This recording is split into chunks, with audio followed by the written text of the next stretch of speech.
Morning students. Last lecture के अंदर हमने एग्जाम्पल नंबर 40 तक कंप्लीट किया है।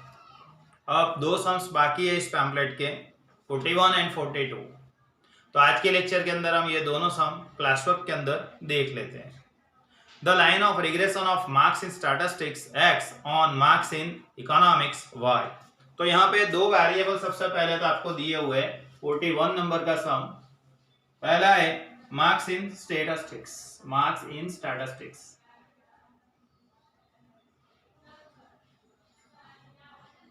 marks in statistics equal to x and marks in economics,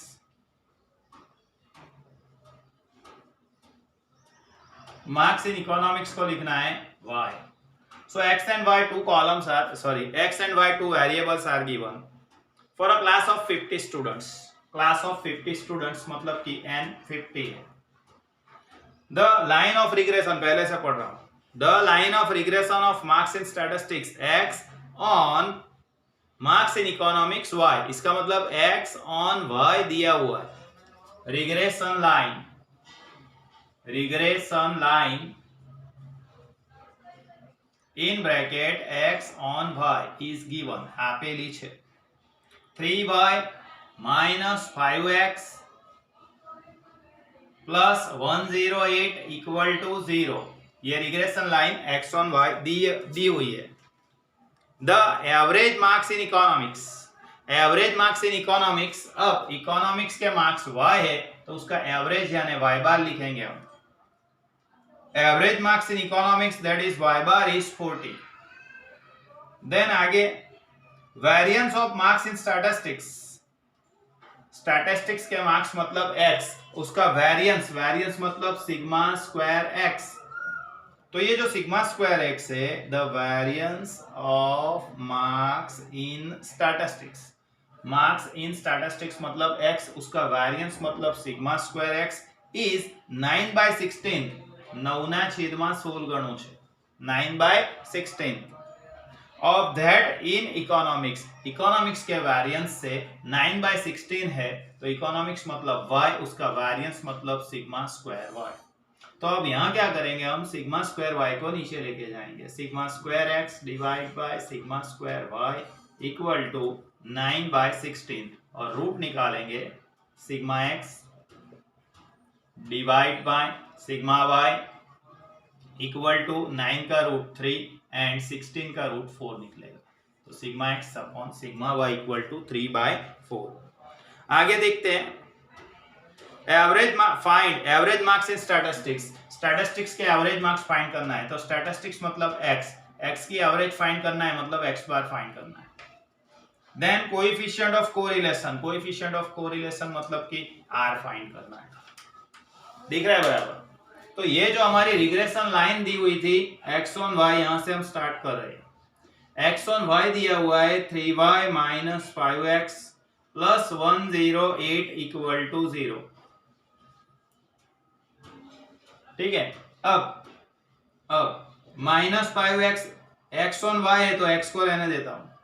minus 5x equal to 108 सामने गया, माइनस 108 हुआ एंड 3y माइनस हुआ, माइनस 3y। अब सभी जगह से minus cancel, so 5x equal to 108 plus 3y। अब 5 से डिवाइड कर रहा हूं, x equal to 108/5 plus 3/5y। So x is 108/5 करेंगे, 108/5, 108/5 आंसर इज 21.6 प्लस 3/5 करेंगे, 3/5 0.6y। तो ये मेरी रिग्रेशन लाइन हो गई x ऑन y। ये x on y regression line मुझे मिली, यहां से मुझे मिलेगा bxy। और bxy किधर होगा, y के कोएफिशिएंट्स में दिया है उसको कहेंगे हम bxy। y के कोएफिशिएंट में 0.6 है तो bxy 0.6। अब bxy का formula bxy equal to r into sigma x upon sigma y। So bxy is given 0.6, r is unknown, ये फाइंड करना है हमको। Sigma x upon sigma y is 3/4। तो 0.6 into 4 डिवाइड बाय 3 करने से r मिल जाएगा। तो r मतलब coefficient of correlation, coefficient of correlation that is r equal to 0.6 into 4 किया 2.4 एंड 2.4 को 3 से डिवाइड करना है, डिवाइड बाय 3, आंसर इज 0.8। ठीक है, तो ये r मिल गया। अब आगे देखो, y bar is 40, x bar find करना है, तो हम ऐसा लिखते थे x equal to x bar question mark and y equal to y bar is given, कितना दिया है 40। तो ये रिग्रेशन लाइन के अंदर हम रख देते हैं 3y minus 5x plus 108 equal to 0। अब यहाँ लिखेंगे हम y की जगह पे y बार मतलब 40, तो 3 into 40 plus 108 equal to 5x minus सामने गया प्लस। सो 3 इंटू 40 करने से 40 गुणिया 3 એટલે 120 होगा बेटा, प्लस 108 एंड डिवाइड बाय 5 करेंगे तो x मिल जाएगा। सो x इज 120 प्लस 108, 228 हुआ, डिवाइड बाय 5 किया 45.6 मिलेगा, ये x मिला। Now x equal to x bar equal to x equal to x bar equal to 45.6 ऐसा लिख देंगे। ठीक है, तो दो वैल्यू हमको फाइंड करना था, एक x बार फाइंड करना था और दूसरा r फाइंड करना था। दोनों वैल्यू मैंने फाइंड करके बताई है, फिर से देख लो। x equal to x bar question mark था, y equal to y bar 40 था।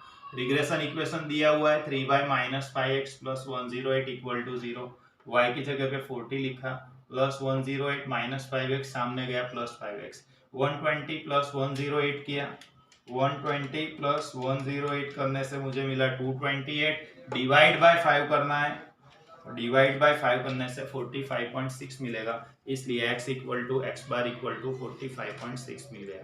ठीक है, तो वीडियो को पॉज करके एग्जांपल नंबर 41 लिख दो, मैं आगे पढ़ा रहा हूँ जिसमें एग्जांपल नंबर 42 हम देखेंगे। ठीक है, इतना लिख दो बेटा।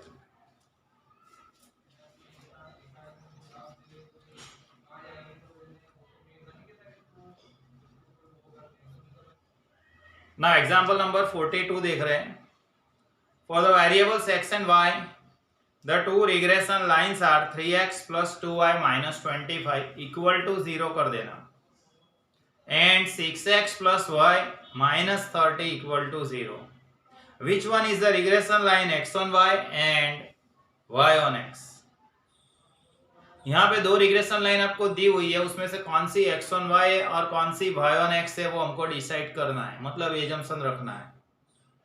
What are the means? Means मतलब x bar and y bar find करना है।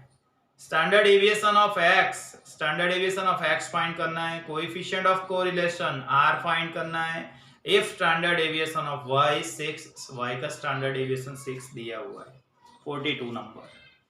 Example number 42, two regression lines are given, दो रिग्रेशन लाइन आपको दी हुई है, two regression line.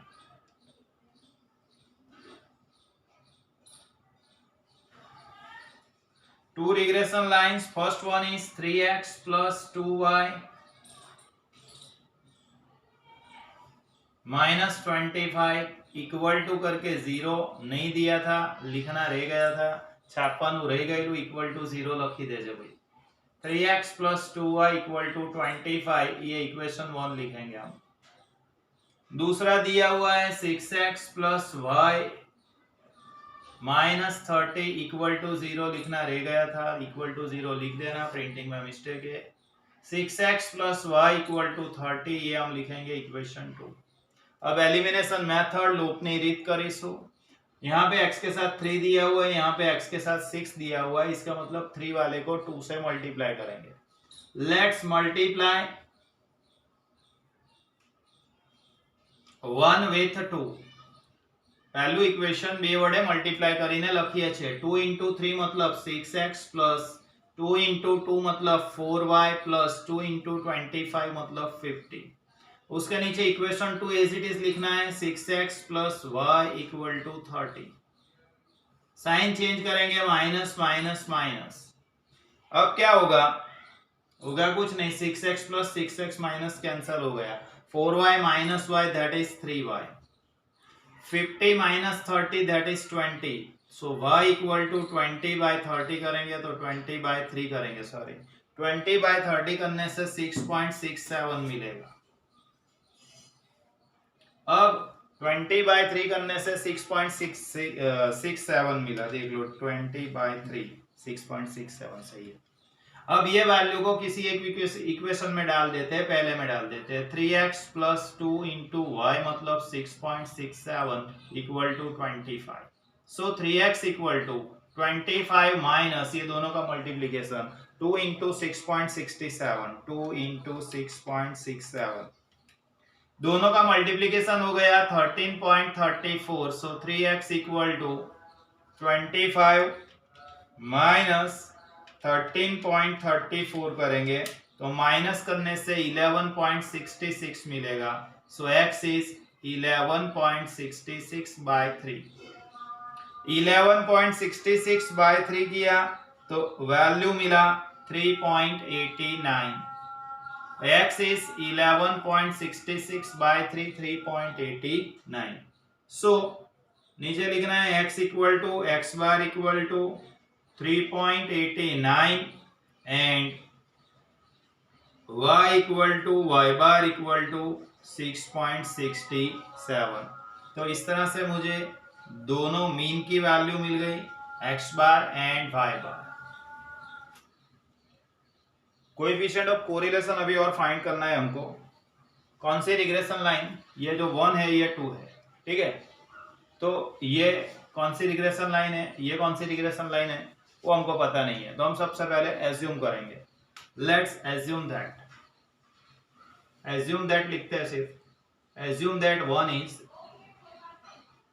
Assume that 1 is y on x। पहला जो इक्वेशन है वो y on x है, ऐसा एज्यूम कर रहे हैं। Assume that 2 is x on y। पहला जो है वो y on x है और दूसरा जो है वो x on y, ऐसा एज्यूम कर रहे हैं। तो first equation is 3x plus 2y equal to 25। अब ये y on x है, y को रहने देते हैं, बाकी सब कुछ ट्रांसफर किया। सो 25 माइनस 3x होगा। सो y is 25 by 2 minus 3 by 2x। So y is 25 by 2 मतलब 12.5 होगा एंड 3 by 2 मतलब 1.5 होगा, 1.5x। तो यहाँ मुझे b/x का वैल्यू मिल जाएगा माइनस 1.5, ठीक है। अब सामने लिखते हैं। दूसरा इक्वेशन है 6x plus y equal to 30। x on y, x को रहने देते हैं, 6x equal to 30 minus y। So x equal to 30 by 6 minus 1 by 6y। So x equal to 30 by 6 is 5 and 1 by 6 करो कैलसिबर, 1 by 6, 1 by 6 करने से हमको मिलेगा 0.17 I think, फिर भी देख लेते हैं। 1 बाय 6 यस 0.17 y। तो यहाँ पे ये रिग्रेशन लाइन हमारी थी x ऑन y, तो यहाँ से मुझे bxy मिल जाएगा माइनस 0.70। अब ये जो हमने एजम्पशन रखा है, ये एजम्पशन करेक्ट भी हो सकता है, इनकरेक्ट भी हो सकता है। तो करेक्ट है या इनकरेक्ट है उसका डिपेंड करता है दो पॉइंट्स के ऊपर। फर्स्ट पॉइंट b/x bxy दोनों का नोटेशन सेम होना चाहिए, तो यहाँ माइनस है, इधर भी माइनस है, मतलब दोनों का नोटेशन सेम है। दूसरा पॉइंट, दोनों का मल्टीप्लिकेशन करो तो वो जो मल्टीप्लिकेशन है वो 0 से 1 के बीच में होना चाहिए। तो सबसे पहले मल्टीप्लिकेशन करके देखते हैं। 1.5 इंटू 0.17 करने से मुझे 0.255 मिलेगा। इसका मतलब 0 से 1 के बीच में मिल रहा है, इसका मतलब हमारा एजम्पशन करेक्ट है। इसका मतलब ऐसा कि फर्स्ट वन जो है वो regression line y on x है और दूसरी जो है वो regression line x on y। ठीक है, यहाँ लिखेंगे here b/x and bxy has same sign, दोनों का साइन सेम है, and b/x into bxy equal to 0.255. So assumption is correct.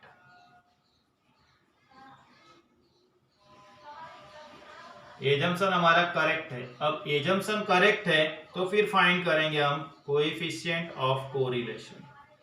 Coefficient of correlation that is r under root, minus पहले बाहर लिख देंगे, under root b y x into b x y. So minus under root minus 1.5 into minus 0.17, दोनों का multiplication किया 0.255 मिला, minus minus plus हो गया, लेकिन ये बाहर जो माइनस दिख रहा है वो आर को लगेगा, तो 0.255 है, उसका रूट निकालने से 0.5049 मिल रहा है, मतलब 0.50 लिख सकते हैं हम माइनस में। ठीक है, अब आगे नाउ एग्जांपल के अंदर हमको दिया हुआ था standard deviation of y is 6, standard deviation of y that is sigma y is 6 given, sigma x हमको फाइंड करना है। तो बी वाई एक्स के फॉर्मूला में रखेंगे b y x equal to r into sigma y upon sigma x. तो यहाँ पे बी वाई एक्स का वैल्यू हमको मिला था -1.5, r is given -0.50 into sigma y 6 upon sigma x unknown. तो सिग्मा एक्स को ऊपर लेके आते हैं हम, यहाँ माइनस दिख रहा है, यहाँ माइनस दिख रहा है, माइनस कैंसल हो जाएगा, तो 0.50 इंटू 6 डिवाइड बाय 1.5 करेंगे, तो सिग्मा एक्स का वैल्यू फाइनली हमको कितना मिल रहा है, कैलसी पे करके देख लेते हैं, 0.50 इंटू 6 डिवाइड बाय 1.5, ठीक है, तो 2 मिला। तो ये स्टैंडर्ड डेविएशन ऑफ एक्स का वैल्यू 2 हो जाएगा। तो एग्जाम्पल नंबर 41, 42 दोनों एग्जाम्पल मैंने क्लास वर्क में आज कंप्लीट कर दिए। नेक्स्ट लेक्चर के अंदर हम मिलेंगे बेटा, तो ये चैप्टर का थियरी देखेंगे, ठीक है। तो नेक्स्ट लेक्चर में मिलते हैं बेटा, बाय एवरीवन।